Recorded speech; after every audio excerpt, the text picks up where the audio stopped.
Welcome back to Tight Sports. Let's get ready for Week 6 and see what's going on this weekend. We're going to take a look at all the games up until, I guess, Thursday through Monday night and see what's going on. First up, we're going to be looking at the House Cats versus the Delphinids. I don't typically like using the word boat race, but Bryce is worse than Russell Wilson based on his limited experience. It would not surprise me to see a 30-point loss. Devon A-Chain is out for 6 weeks, but Mostert is, he's on a slight drop off under the schemes that they run down there in Miami. So, I expect I expect more, another loss for the Carolina House Cats. Next up, we got the Little Peeps versus the Bearded Goats. Battle for the state of New York. Yeah. but at home, the bearded ones are usually more than you want. And Daniel Jones, without Saquon, should equal another disaster. Yeah, it ain't gonna get no better. No. Hey man, put Tyrod in the game. Stop playing. Next up, the Broncos versus the Champs. Again, a boat race in the making. However, since this is the division game, I expect more from Coach Payton. Because if you would take over a team, you gotta take care of your rivals first, and you want to deal with the people in your division because you play them twice a year at home and away. So this might be, something to see. Don't be surprised if you see two solid quarters from the Broncos, and then it's gonna be like around getting to the third. It's gonna hear some say, "Gentlemen, start your engines." That's how I expect that. Next, we got the Coffee Lovers. Coffee Lovers versus the Explorers. I'm just telling you, Jones versus Garafalo or Garatafidi, Ratatouille, something. I don't know. In this game, I think I'll take Max Crosby because the man is coming off of his rehabs and stuff, and he has dedicated his life to defense. It reminds me of the great Kevin Green, played at Auburn, who many people have reported at times when his wife would be in at Walmart shopping. This man gets out of his, what was that car he had, a Prowler, set up some cones, and he's doing drills. He reminds me of that kind of energy. He's doing pass rushing drills, not no cardio. He's doing pass rushing drills in the Walmart parking lot in Auburn, Alabama, because he's dedicated to what he does, which is taking the quarterback down. And I can't see a lineman who would care enough to protect any quarterback on on the Coffee Lovers team. I mean, I looked at the list of quarterbacks. I was like, why is Mac Jones starting? I mean, come on, man, get a man some time to grow into this role because he can't. Man, I don't recognize. It ain't no more Jacoby Brissett's, no more Garafalo. I don't know who these people are. But tell you one thing, Bill's definitely not pulling one of them off the bench and sticking them in the game saying, get out there like he did with Tom. He has no faith in everything he's recruited. That's why he needs to just go and shut it down, man. Next up, the Nopes versus the Stray Cats. A-Rich is out with a damaged shoulder. And the Stray Cats are back home from across the pond. I'm not sure what's going on with Jonathan Taylor. He did play last week for like 30 yards. Possibly gets a breakout game this week or next week, right before he pulls some muscle from sitting around the house, not practicing at the same level he should have been practicing also. And it's not a thing against him. It's just a human body. When you don't practice and do all them two-a-day drills and then you go out and go full speed like you would in an NFL game, they usually end up, getting hurt. Some kind of injury. Most times a pull muscle, don't know where. Man, that's a little bit of tip for, the young fantasy players out there. Just beware about putting, going out and grabbing Jonathan Taylor. I've had him stuck on my team for like the whole season, whether he was playing or not, and I couldn't get rid of him. I don't know why it was. It was like, you can't drop him. I'm like, why I can't drop him? I bet you if I hold him over my head, I could drop him. But in this case, I can't drop him. Next, we got the Gas Pumpers. Oh, no. I guess I got that backwards. We have the New Orleans stank going to play the gas pumpers. And, Carr, he won last week. So on the road, he's probably going to implode. That's what I expect. I mean, even though the road is only like, what is it, 2 hours away, depending on how I drive slow. So it's 3 hours. 2 hours for many Americans. Hey, you're doing exactly what they want you to because it's called population control. Keep on driving fast. But, I expect him to implode. I like New Orleans, but Carr cannot be trusted. Let's just it's a reason he's there and not back in Vegas.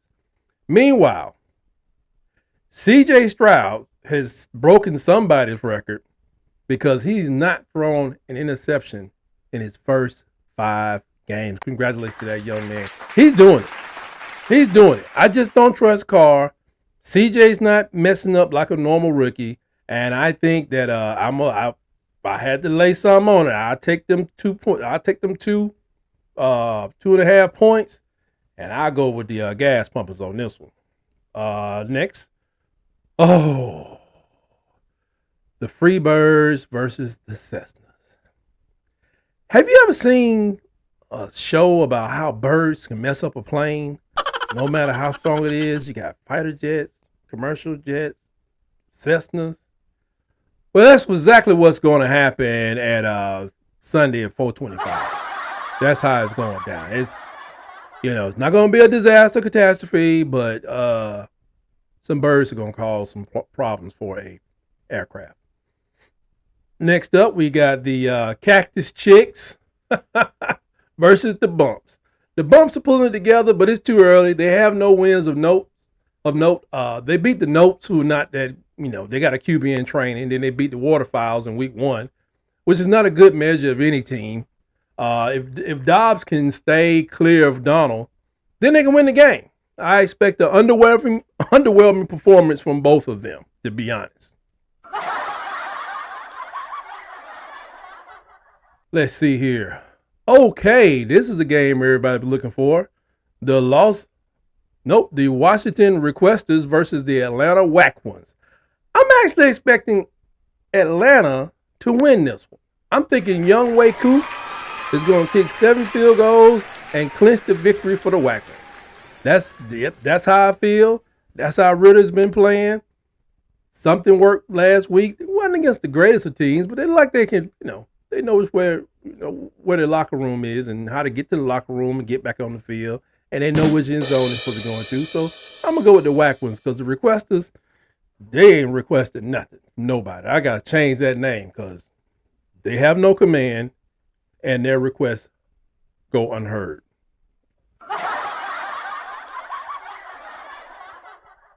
Next. The Baltimore Solid Blacks versus the Tennessee Tinies. Now, if y'all remember maybe 15 years ago when Ray Lewis was out there. This should be just a clash of just like it's like you go into a meat locker where beef is hanging, sides of beef hanging up, and just meat just clanging together and banging together.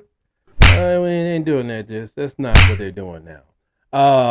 Lamar Jackson should be allowed to challenge Derrick Henry in an athletic competition. Kind of like a all-star challenge. We could do like a 1 mile run. Who could do the most push-ups, shuttle run, one-on-one tug of war. Maybe do like some military presses. And what else you got? See who could do an obstacle course. That's what they should do because it would be better than trying to watch Ryan Tannehill impersonate an NFL starting QB. Mike Vrabel, honestly, man, you should be ashamed of thyself. Shame. Next up, we got the Prince Rogers Nelson. I love that name. You got the Minnesota Prince Rogers Nelson versus the Chicago Football Cubs. Now, the Football Cubs are on the roll now. They on the roll, and that's much more than I can say for this dance troupe known as the Nelson. Jefferson is out, and the running game never arrived for the season, so go on, Justin, go. I mean, just keep dancing, man, because That man needs to be let go of there. And I mean, I'm thinking Justin Jefferson, but I'm thinking Justin Fields is going to tear them a new one. I mean, maybe they figured it out. And to be honest, Minnesota's just not that good. So this should be another win for them at home. I don't know what the weather's like, but they're at home. It should not be a problem for them. And that's how I feel about that one. Next, we got the Waterfowls coming up against the Bugle Cats from Cincinnati. Hey, it's Geno. Forget about it. Geno. Joey B seems to be like feeling a lot better because of his how his arm, his Achilles or ankle was doing. He played a pretty good game last week, but the Waterfowls seems like they are equipped to take on the Bugle Cats, take the Bugle Cats to beat down part, and that's just kind of what I expect. Their defense is real tough. The Bugle Cats, their defense, it's like everything revolves around Joe, and maybe they're picking up some steam. But I just, I think the Waterfowls are playing a lot better football right now. And next we got the Nugget Seekers. Let me tell you something. I told you. Last week, I told you when they played the Horse Riders was going to fold. Did you see how many people left that game? Did you see how many people left the game for the Horse Riders? People taking off and people were hurt. Some people actually got hurt. I think Vander Esch, I think he's out for a little while. He took a real, it's kind of friendly fire shot from his teammate. But, man, I'm just saying, based on what I saw from the Nugget Seekers so far, with them being 5-0, I just don't see how the Brown Stains are going to do this. Right now, they're reporting that Deshaun Watson is practicing. He's not practicing outside with the team. Yeah, we had little kids in our neighborhood who never played outside with the team. They played. So, yeah. I don't blame him because, the pain train coming, baby. Whoop, whoop. The pain. The Nugget Seekers, they win this by taking 20 pounds of flesh from everybody, just from the Brown Stains. They ain't ready. The defense of the Brown Stains is great, but, if your offense is not moving the ball, you're not going to be able to withstand. Man, they remind me of the old football teams that we used to watch stuff like what you saw with the Horse Riders versus the Nugget Seekers Sunday night. That was like half of the games in the league, the good games. It was just physicality. And I know I done softened up over the years because that was just hard to watch. Woo! But it was Dallas. So I didn't care. Okay, next one we got is the Loyals versus the Buckboarders. Man, I'm sitting here reading something. Some guy talking about the people in Cleveland are so upset with Deshaun Watson, they wish they never would have got rid of Baker. They said that Baker wasn't a bad teammate. They love Baker.